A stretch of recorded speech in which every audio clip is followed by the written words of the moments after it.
Welcome to the Wargaming.net League's North American World of Tanks tournament. I am Ben, Mr. Bitternickel, joined on set by my lovely colleague, Kevin Rotterdam van der Kooi. Hello, Rotte. Long time no see. Hello, Ben. Yes, indeed. The first time I'm taking one of the important seats at the set, and I think it's going to be a lot of fun, man. I am ready for some tanks, and tonight is going to be a pretty damn important night as well, man. Man, this is the night. We're going to qualify 4 teams for the regular season. That, of course, is starting in July. It means they will be vying for that $100,000 prize pool and that trip to Las Vegas for the grand finals. Also on the set today, Joshua Clutch Gray. Hello, Josh. How are you? Gentlemen, doing fantastic. Excited to see our first match tonight. It's going to be River of Blood versus Fate's Chosen. Now, we've seen a lot of different play styles so far during the qualifiers, but like Ben said, we're just getting started. 4 teams tonight will make it to the league play starting July 11th. And if there's anything we've seen so far, River of Blood has been performing very, very well. I look forward to this first match. They have been one of the most, I would say, organized teams that we've seen thus far in the tournament. But I've got some interesting backstory. River of Blood and Fate's Chosen are practice partners. Or I guess I can't say practice partners, but they work together often. There's a friendly rivalry between the 2 teams. They're both going to be familiar with the play styles of the other. We haven't seen much of Fate's Chosen's play in this tournament. They had a couple of walkovers. I don't know that we've ever broadcasted them at all. So we don't actually know what they're bringing. This should be a very exciting first match. I cannot wait to see what happens. We have broadcasted River of Blood. They went 3-0, defeating Nerve and Chimera previously. So far in the broadcast of their tournament style, they're undefeated. So if one map gets taken from them, they can bleed. It might not be a River of Blood, but they definitely can bleed. If it bleeds, you can kill it, said Arnold. What's up, Roddy? Despite that we've seen them a couple of times and we perhaps have seen more of them than we've seen of Face of Chosen, I must say every now and then I had the feeling that River of Blood was kind of not even taking it all that serious yet. Like, they know how good they were, and then certainly this one map I remember, I think it was Himmelsdorf, where they just picked like 5 really heavy tanks, just rolled straight forward, while the other team was kind of spreading out, putting themselves in defensive positions. They just said, like, we're just going to roll straight to the flag, and they captured it, lost maybe 1 tank in the process. To me, it felt so far that the River of Blood only had fun, and right now it's starting to get serious. Time to get serious. Time to put your big boy pants on. Let's jump into the tank selection screen and see what we're working with here for our first map. We're going to be on Ruinberg, and we can see that River of Blood over here on the right side. Team number 2 is rocking the T-71, the AMX 5100, and a couple of IS-3s. There's a second 5100 there, and perhaps surprisingly, we got a little bit of Bison action going down. Does that make a lot of sense on a city map like this, Clutch? You know, since it's split, you have the countryside to the east and the west is the city. Team Bisons can definitely make a strong pinpointed position with their style over to the east side. It is a bit of a gamble, though, with that light tank forces moving in, but we'll see in this match. Our match has begun. We are hearing the battle ticking down as I speak. I am incredibly exciting. One of these teams is going to qualify for the regular season. One of these teams going on to fight against the likes of Fulcrum and Team Simp, the best teams in all of North America, and in some cases in South America as well, to see who's going to be joining us in Las Vegas. Let's get started with our first map. First map is already live, Ben, so I'm excited.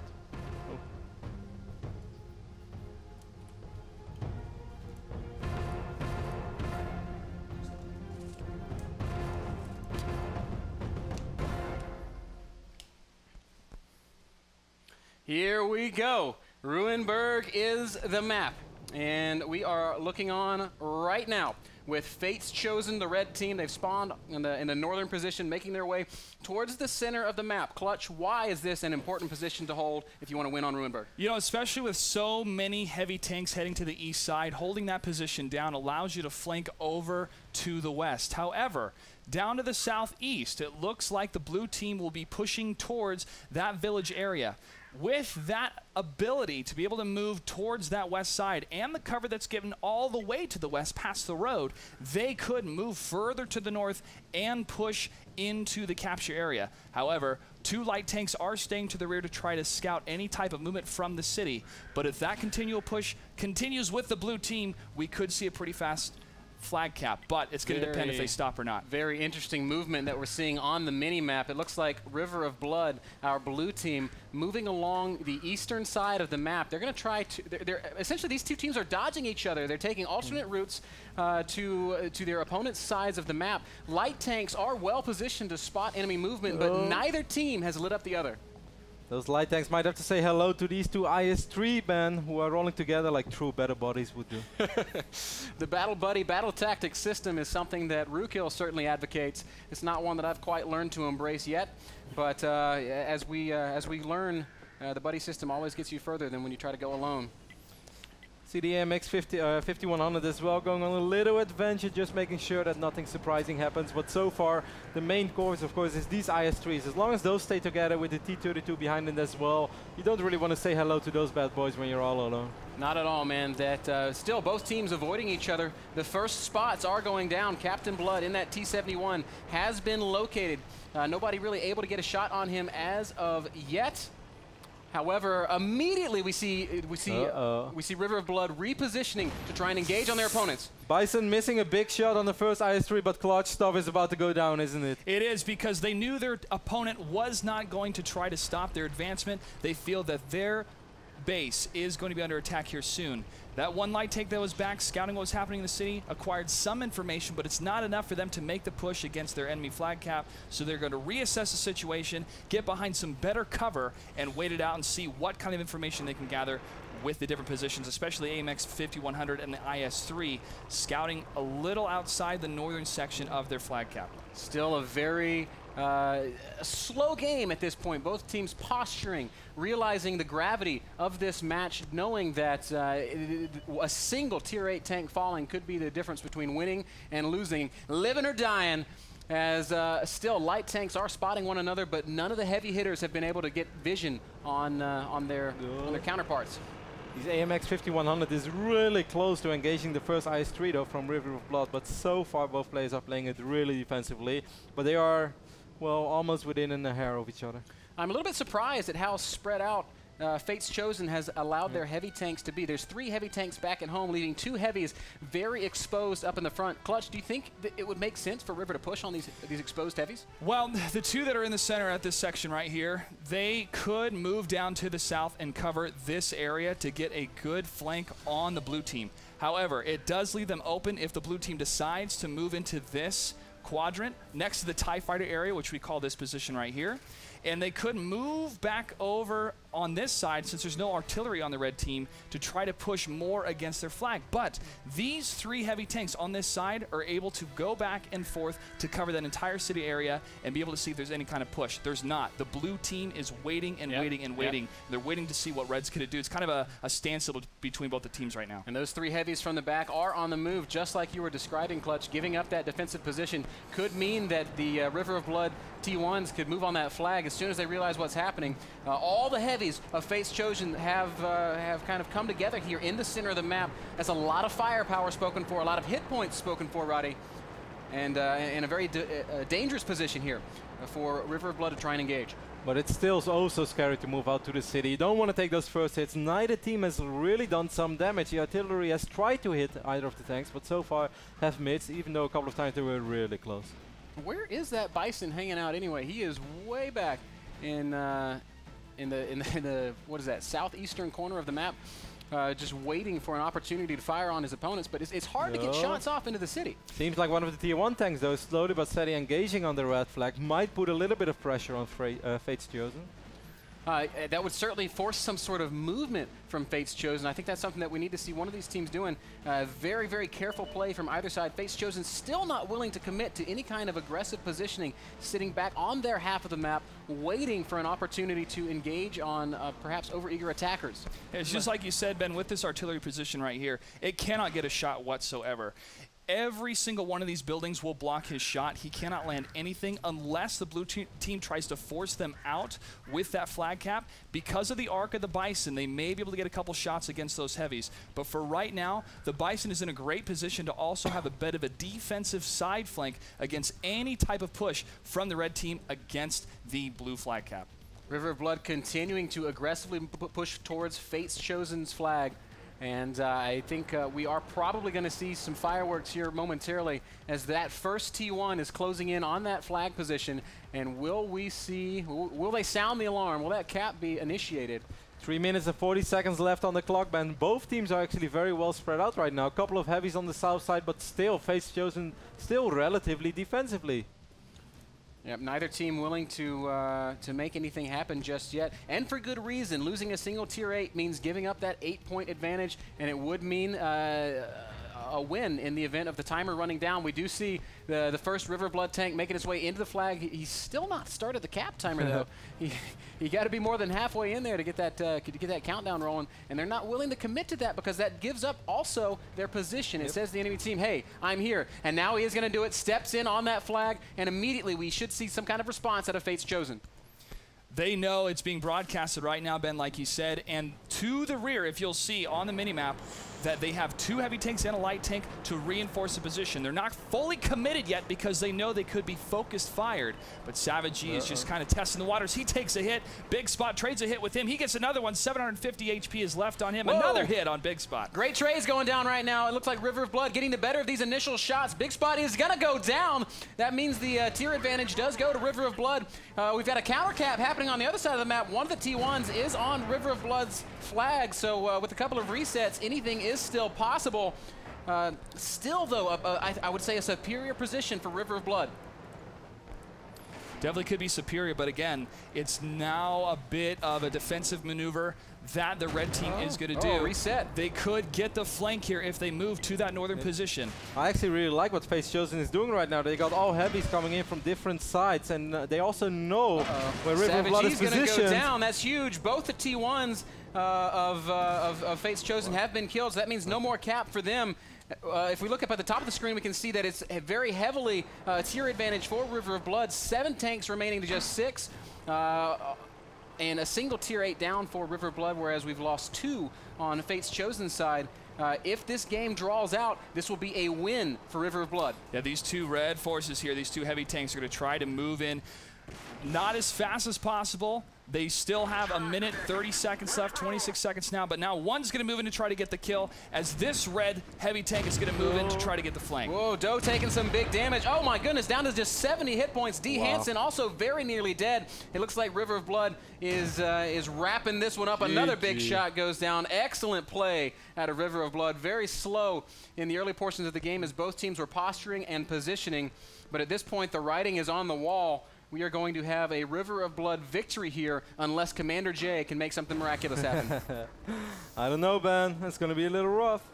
That's going to be a tall order indeed as Doe goes down as well. Commander J is going to move in behind Hazard. I guess it's possible that he might be able to get a couple of shots off, but as we can see, it's going to be a tall order. He has at least 2 opponents on this side of the map in his ballpark. A couple of AMX 5100s about to face off. Dobber might actually was kind of smart, circling around the building, try to get some massive shots off from the back, but it doesn't really matter anymore. Not even Commander J can turn this bad boy around.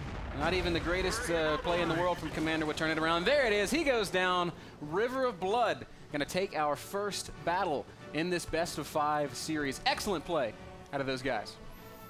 It was excellent indeed, especially trying to pinpoint where your opponent is. That's half the battle in World of Tanks. You have to gather that information, use your light tanks accordingly with their speed and the range of picking up what is happening on the map and to adjust. Now, if we can jump into the mini-map here to kind of go over that back and forth of what was happening between these 2 different teams. We had the red team pretty much focusing on this area into the city and continuing to move in and lock it down. They did a little bit of poking over here to see if any type of engagement would occur. They could pick off a light tank initially and try to shut down any type of scouting. However, for the blue team, their Bison was in this section and he could cover any type of moving out of the red team, especially if any light tanks or heavy tanks try to poke into the flag. That kind of defensive positioning for that Bison was fantastic, and with the movement going back and forth between the red team trying to defend the capture point, the blue team was able to move in from the north side and with these heavy tanks pressure that flag cap and get the win by destroying the rest of their enemy. That was excellent, methodical, intelligent play from River of Blood. They go up 1-0. We're going to head into a short commercial break. When we get back, it'll be game number 2 in this best-of-5 series to determine who qualifies for the WGL North American World of Tanks tournament. Don't go anywhere. Clip of some Mr. Bitter gameplay there. That actually happened to me today. I was playing on mines. I was on the little hill in the center, and I was like, all right, I'm going to come down. I'm going to roll down this slope. I'm going to be behind those guys. But I was in a T-29. So I rolled down the slope, and I just got bunk. I was stuck, and I couldn't go left or right. And then the two guys that I was trying to flank just turned around and killed me. It was It's not terrible. the best hold down position for a T-29. No, it was not. It was not. I was You're a little too heavy, Ben. I was a little too fat. I guess I need to get back into the gym. I must next, say, go ahead, Kev. I must say, of course, like I'm still learning a lot about the game, and I think it's really fun. But what I saw in the last game, I think was really cool. Like we kind of wondering, like, why is he not capturing yet? But he was buying so much time for his allies to actually get that good position in the right up side of the map, get that cover from those buildings, and right on the moment when he felt like, okay, my 3 other back boys, because those were all tier 8s, standing there can actually cover me right now. Now I'm gonna pressure, and now it put so much pressure on the opponent's team. And then when he rolled actually in the circle, I thought it was really cool, and I thought it was very well executed as well. Because despite Fate's Chosen sort of still being the defensive team, they were out of position, which is really weird, of course. So really smart movement, I could say. There was one moment when it kind of looked like Fate's Chosen was going to come around and flank and kill and then jump way ahead.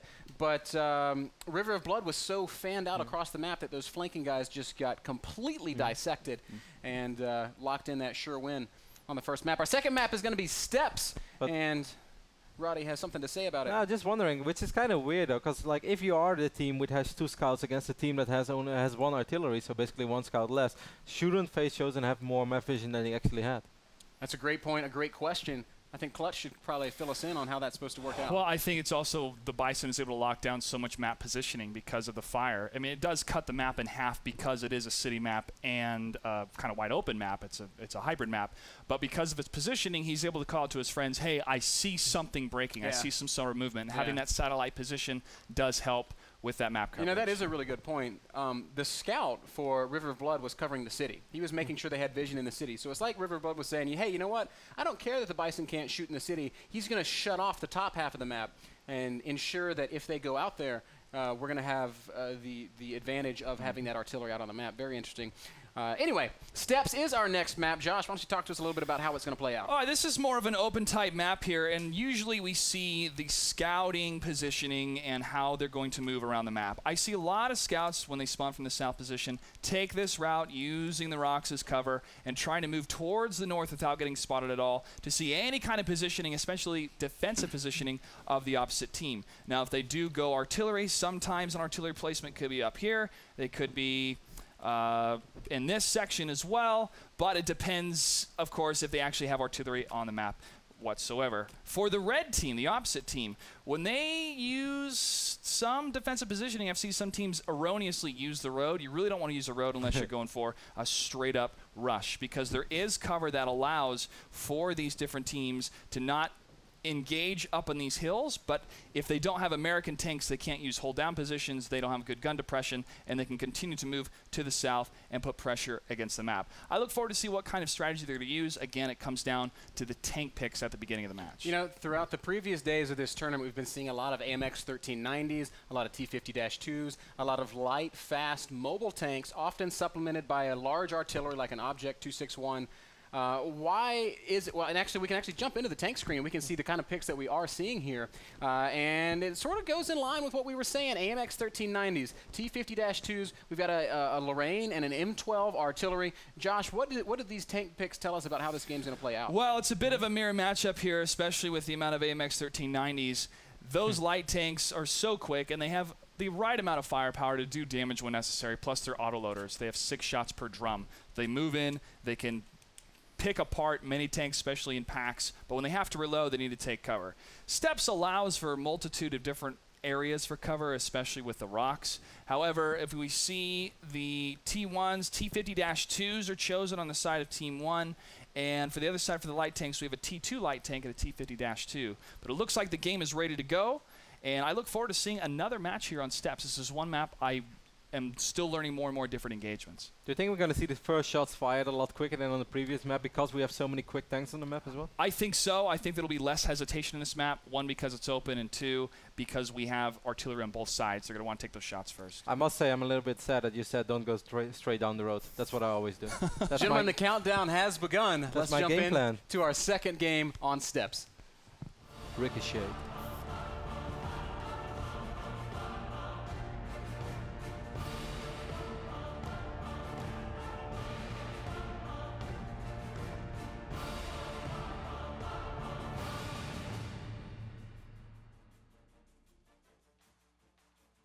Is what the driver says as we fire up this second battle in this best of 5. And boys, there is so much on the line here. The first to 3 qualifies for the WGLNA. That means a grueling gauntlet of group play that leads to a grand final in Las Vegas, Nevada, where you can fight for your shot at the $50,000 first place prize.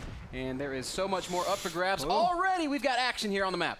Yeah, T50 of Face Chosen getting a good scout off on Hazard over there from River of Blood, so that's a nice first damage.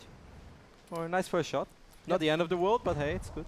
That's right. Hazard of River of Blood doing a good job scouting Commander J. Commander J is just going for it right now. He feels like he's got the hit point advantage and the firepower advantage, and Hazard wants nothing to do with it. He's running. J has missed twice, though. 2 out of 6 shots down. He tracks him on the 3rd shot, though. It looks like Hazard's in a lot of trouble here. Commander J is taking a lot of shots, though, from on the other side as well. He's so far in enemy territory, but he does get the kill.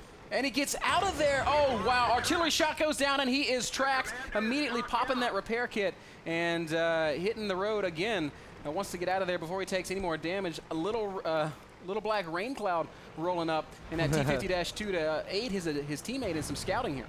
Might actually be able to pick off that scout immediately. Clutch, what are we seeing? Well, we're seeing a lot of back and forth over on the east side. There was a big push by the blue team, but they decided to fall back because the red team was doing the exact same thing on the other side. And now the blue team is forcing their flank back to counter any type of light tank movement against the flag cap. And even their artillery is not able to really spot a whole lot yet. But once these blue tanks are move across the road, he's be able to get some better shots. Captain Blood and Doppler on the move now. Got a battle buddy hit squad rolling out, but they're going to run into some intense resistance here as Fate's Chosen is there waiting. Fates has taken out 2 of the important scouts of River of Blood, but River of Blood still having a lot of firepower left on the map. All the AMXs are saying hello to each other right now in the middle of the map, but if Captain Blood falls as well, then it's going to get really dicey for River of Blood. Wow, we're seeing a hell of a fight right now. Captain Blood taking some heavy damage, but dealing some heavy damage as well. Savage E is here. Doppler coming around the corner. If they can clean up these 2 members of Face Chosen, there's going to be a big lead for River Blood. Massive shots there by Savage. Man, that's backing up your battle body, Ben. Commander J might be able to get out of there, but he lost his battle body. While River of Blood is striking back big time over here on steps. Commander J running away with a single tear. Knowing that he failed his friends, they have died in the heat of battle. Meanwhile, we have Big Spot engaging perhaps on Caps. He does get him as well, so River of Blood picking up a couple of really nice kills over here, Clutch. Yeah. Arg himself in the T50-2 trying to turn circles around the T2 Light and the other T50-2. He's at 400 HP right now, but he's got Captain Blood and Dropper just a little bit too far away to help him in the engagement. Arg, what are you doing? It's 1v2 right now. Can he possibly pull it down? That's a T2 Light tank. Not going to add much firepower to that fight. If Arg can take down Farmer Andy, it's going to be another decisive lead for River of Blood, but no, it looks like he is going to go ahead and disengage. Seems like Big Spot is looking for some more action, though. He is engaging once more with his AMX, and he should be able to pick up that T52. Oh, there's a lot of action happening right now on Roddy's screen. He's trying to close in on that tank of Arg. Oh, Arg does get the final shot off. Now this T50-2 is going to run for the hills. This wants nothing to do with that AMX 1390 of Big Spot. Nope. Man, that's some sick juking so far. Go ahead, Clutch. I was going to say it was until he got the shot there, Roddy. A little bit of a jinx, but very impressive playing that T50-2. Notice that he never stopped moving. That's how you play that tank. Dopper and Savage E, the last 2 alive for River of Blood. They've got a tall order ahead of them as they've got that artillery of D. Hansen. Oh, taking out Doe. Big Spot and Commander J still both alive. Commander J just one shot from death. He's so low on HP, and Savage can kind of smell him, though. Oh, but he's not going to engage just yet. Oh, Big Spot in a precarious position. Takes a big shot. Savage E's going for Big Spot. Has the hit point advantage. If he can hit those shots, he's going to be able to take him out, but it all comes down to whether or not he's going to hit or miss. Oh, both guys are so low on HP for Fate's Chosen. Savage is still looking quite healthy. Both shots missing. Doppler is there as well, though.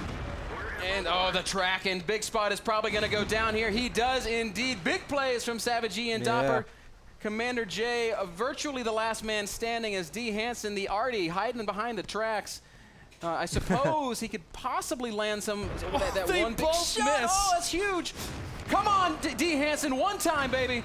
Dopper is going to take a lot of damage, but he does not go down. Hansen is shooting trees in the background.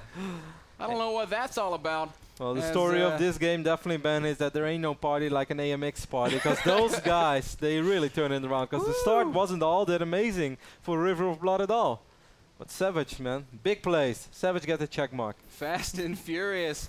But whoa, wait a second. Yep. The M12, wait a second. that artillery got the shot against Doppler. Now it's Savage versus Hansen. The M12, if he's able to pinpoint the shot, could get this. AMX 1390 could be in trouble. There is no tier advantage, and D. Hansen is in a position to save this game. Right now, this is a draw situation. Savage E can either back off and take the draw, or he can go for the win. Hansen hates trees, man. But he's so quick, and it actually seems like he's kind of swinging around. Hansen is not aware of this yet, though. He's facing the wrong direction, I believe, because I think that Savage has made a detour.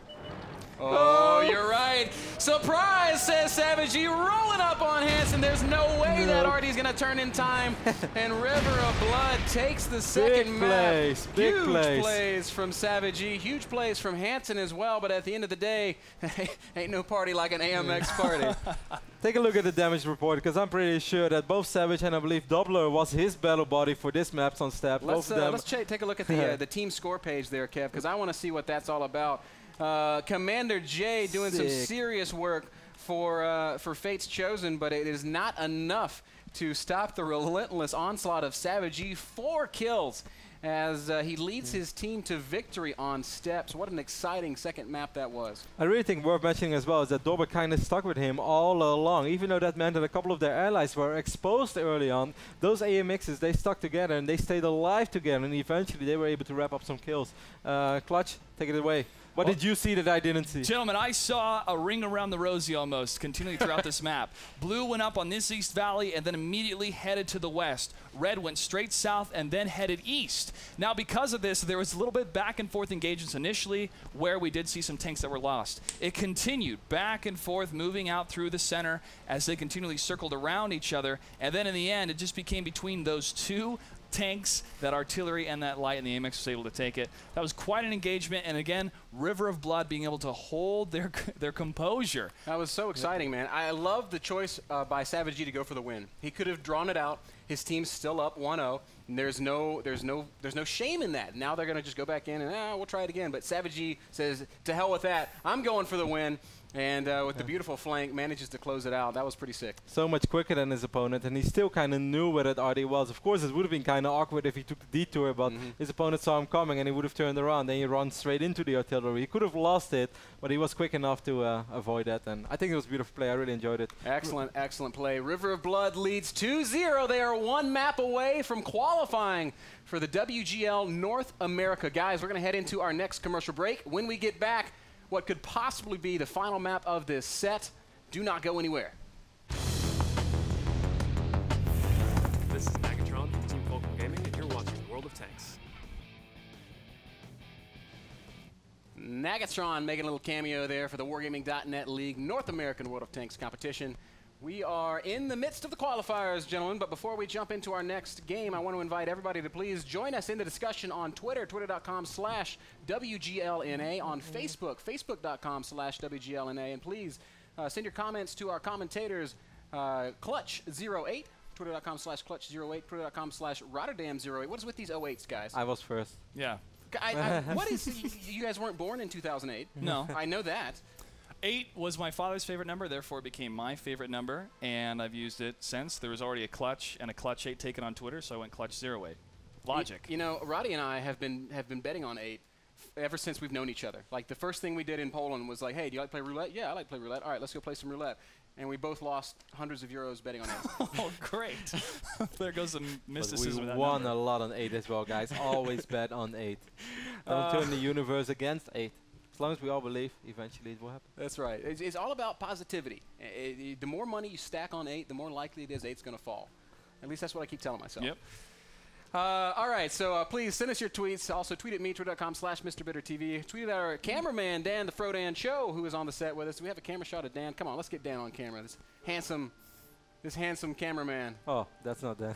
No, there he is. There he is. That's twitter.com/Frodan, or is it I am Frodan? He said Frodan08. You guys didn't hear it because he wasn't holding his microphone. Nah, it's just Frodan. That's all good. Twitter.com/Frodan. Of course, Greetorp and Rootkill are in the back, plugging all the social medias. Send us your tweets. We'll send you that World of Tanks gold. Seriously. Yeah. I'm not kidding. Get some premium tanks. Get some premium tanks. Get some premium XP. Get some gold ammo. Get some camouflage. Do some work. Get some camouflage. Put the Captain America name on your tank. Always go with Betty or alley-oop. Give you extra power. Makes your shot. Gives you a higher chance of penetration. Well, it's true. Oh, that's what they told me my at least. My brain does not go where I want it to go. All right, let's check out our game lobby right now. We can see that our next map is, what is this next map? It's, I don't know how to say it. Prokhorovka. What is our Russian? Prokhorovka. Prokhorovka. Roddy, you do a good Russian. Prokhorovka. Prokhorovka. Da, privet. Ja. Cock the law, roll out. Prokhorovka. Hashtag roll out in Russian. Let's do this, guys. It's okay. We play the tanks. We didn't really pay much attention to the tanks. We have a couple of AMX 5100s, but we also have a couple of the American tanks making an appearance once more. Ain't that right, Clutch? That's right, man. These AMX 5100s, you know, seeing them built on chosen for Prokhorovka. It's kind of an intriguing choice because you think, why? You want more of the light tanks and the artillery fire for such an open map. Well, it's because they can absorb because of their HP and they dish out a lot of damage. And again, auto loaders. And it's a beautiful map as well.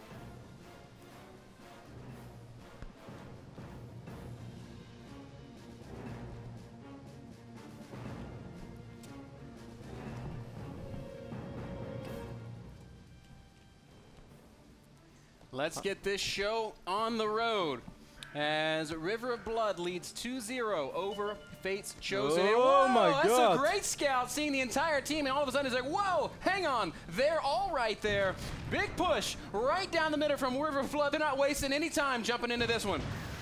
No, they are not going to hesitate whatsoever because of the speed of the different tanks they have chosen. That T-69, one of the favorites for the pros right now. Captain Blood, the WZ-132, actually destroys PB Cat in the AMX 1390.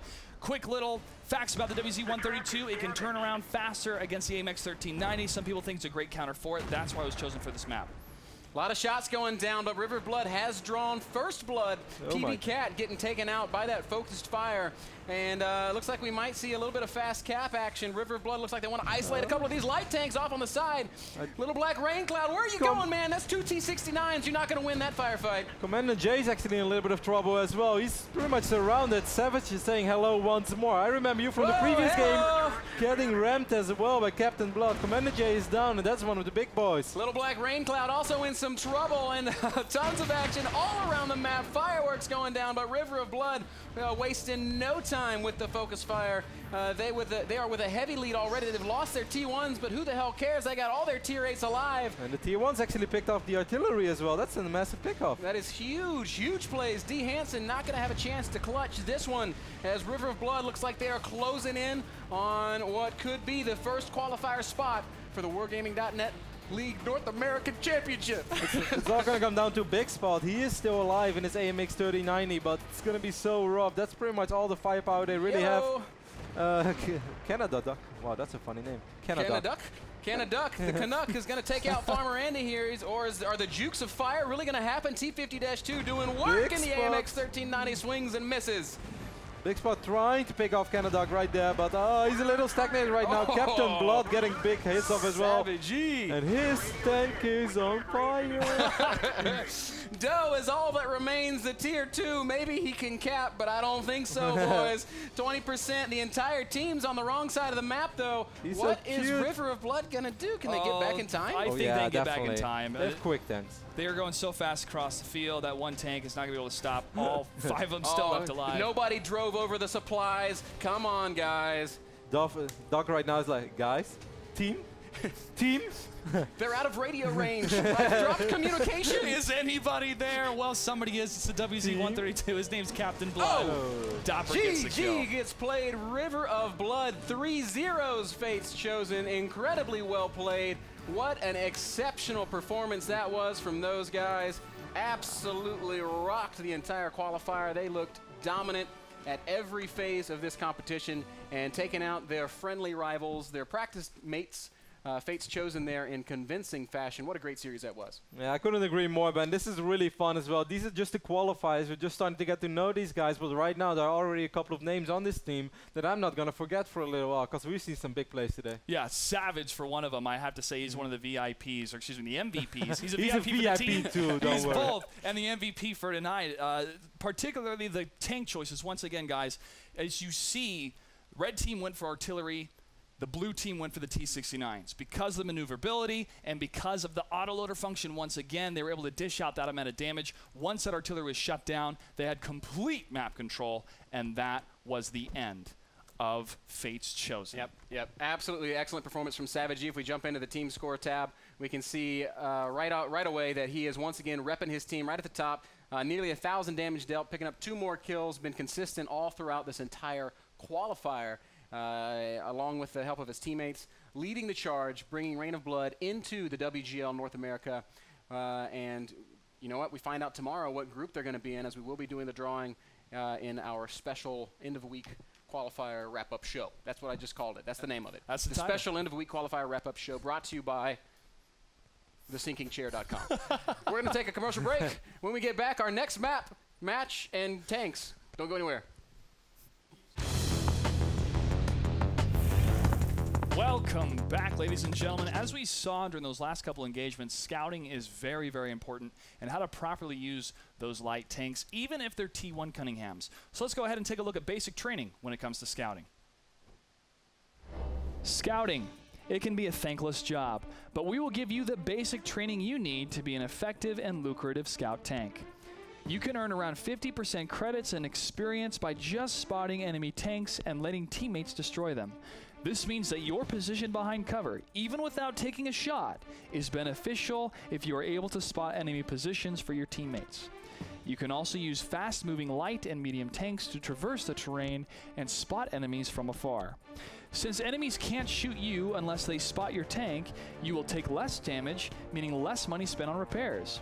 Your win-loss ratio can improve as long as your teammates do their job and shoot what you spot. You can serve your team best by making the right decisions at the right time in the battle you are fighting. That's why scouting is an important skill to learn. Use the skills you have learned in basic training, and you have a better chance to be an effective tank in the field.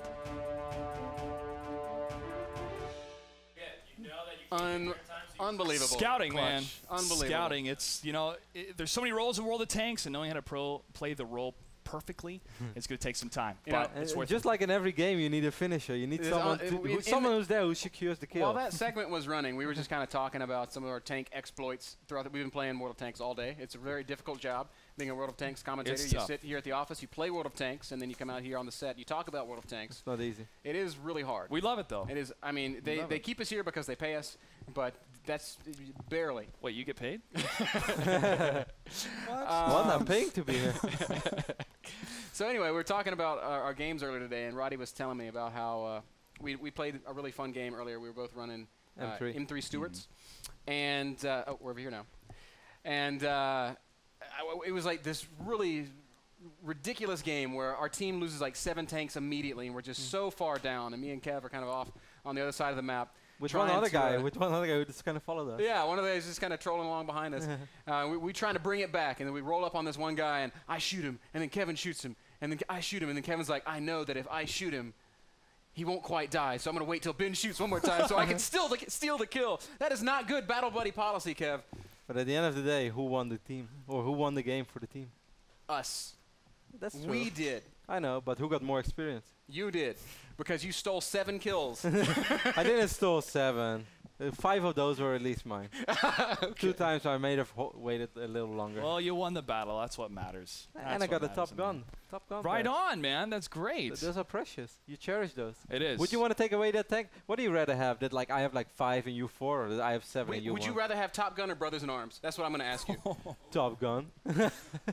True colors are shown tonight, Top ladies Gun, and gentlemen. any day of the week. I can't believe this. Unbelievable. Guys, our next match is going to be Scurry Hard versus Still Refusing to Die. 2 teams that have been performing very well throughout this entire qualifier. Still Refusing to Die, dropping only a single map thus far. Scurry Hard still undefeated. What do you boys make of that? Well, in the qualifier section, it's a smorgasbord of what's going to happen. And a lot of these teams, I mean, River of Blood is a team that Rookil knows, He knows a number of these teams, and it's a team that some other teams were unfortunate enough to run into. Exactly. Like, well, we're going to sign up because it's not one of the invited. Like, oh, okay, that sounds good. And then you realize, wait, these guys scrimmage with one of the 8 invited teams. They're going to be really good. However, this is still anybody's game. And with any new esports game, storylines are still being built, and different types of strategies are still being exposed. When we watch the Korean League, I see like KV5s, 5 KV5 pushes. And when Ruka and I look at that, we think, what? But it might work or it might not work. So seeing the different strategies from these different teams is a lot of fun. Prediction-wise, Scurry Hard sounds pretty difficult to beat, but Still Refusing to Die may live up to their name. I can't wait to find out what's going to happen. Our game lobby is up. I don't believe tank selection has begun yet, but soon I'm hoping we can jump into the games. In the meantime, we got Dan the Man Frodan Cho up on the set with us talking about social media. What's happening on the internet? Well, guys, you can't see me, but you can trust me. It's just a bodiless voice somewhere coming from off the set. I swear to God, guys, he's out there. Yes, I suddenly changed my voice. Hello, everyone, and welcome. Oh, there he is. Hello, I'm no longer the ghost of social media present. I am here to talk about some of the winners that are going to be giving gold because of their interaction on social media. So let's go to my screen, and we can show Steve Braden, or S. Braden 44. I'm sorry if I butchered your last name. He says, WGLNA, stealing my attention away from the National Hockey League playoffs tonight. I am a Black Hawks fan, but also a huge World of Tanks nerd. He's freaking out, guys. Thank you, Steve, for your contribution towards social media, and congratulations, you are a recipient of 2,000 gold as well as a week of premium. Follow us on Twitter. We will direct message you that gold code probably tomorrow, because we're going to be up all night playing tanks. That's just how we roll. That's how we hashtag roll out. That's right. Well, it looks like they're still in the tank selection. Rodder, you had a question about the WZ-132, so I'm going to go ahead and bring up the stats here. Yes. It was built in China. It was actually... I was actually surprised by that, because I'm still learning a lot, but I haven't really seen a lot of the Chinese tanks being used on the highest level of play. Chinese tanks were added about 4 to 6 months ago, so they're one of the newest tech tree lines that were added. It was actually the first tank that was completely built in China, if my facts are correct here. And now every single tank in the world is built in China. Even the American one. Except the M1 Abrams and the Bradley. But no, they ship them over, man. Oh, yeah? I'll have to Russian components, American components, all made in Taiwan. They have a little label on like the cannon, made in China. Well, maybe some of the ammo is. But it was built in 1964. Hit point value of 1,050. Top speed, 64 kilometers per hour. Hull That's 50 a lot of to hit the front. points going very fast. It does. Yeah. It goes pretty fast here. The armor's not that good, but it's good enough to fulfill the type of role that it is. 50 to the front, 25 to the sides, and 20 millimeters to the rear. For the turret, 55 to the front, 35 to the sides, and 22 millimeters to the rear. The gun, a 100 millimeter gun, 60-100T. Now its alpha damage is 250 for premium rounds, and 330 for premium rounds, respective penetration. You know, in these matches, you want to use those premium rounds. 224 potential penetration, rate of fire 7.06 rounds per minute. Now it has great acceleration and good hits on the move. I mean, its accuracy does suffer when you're on the move with any tank, but it's more accurate than a 1390 when it's on the move. That's why when it's traverse speed, it's able to round those circles around the 1390 and get those kills. That's why you see the pros choose it. I've played a little bit of it. It's pretty fun. The AMX 1390, though, I mean, it just does so much more firepower. Man, I want to unlock. That's going to be my next thing, unlocking the AMX 1390. I've been going down the American line because I'm a patriot, and I don't believe in being un-American, but after seeing the qualifiers, I've become a believer. Parlez-vous français? I want to unlock that AMX 1390. I'll have to go back and check the actual damage for the AMX 1390 versus the WZ-132, but I do know for sure that the WZ-132 has less XP, or less HP than the AMX 1390, and it's actually more prone to module damage, which is a big factor too. If your engine catches fire or your tracks hit, that's not good, no matter how fast you are. Folks. I just really want to get my T2 Cunningham. I'm still grinding. Folks, tank selection has finally begun. This next match, we finished our first one so fast that our next match, which was scheduled for 7 p.m., is going to be starting a little bit early. We're going to head into a very short break as tank selection begins. When we come back, the first map of our second match is going to be Scurry Hard versus Still Refusing to Die. Please don't go anywhere. The Wargaming.net League North America. That is a mouthful, man. And sometimes my tongue gets fat. You got to keep practicing it. It'll get easier and easier. The Wargaming.net League North American World of Tanks competition will continue when we return.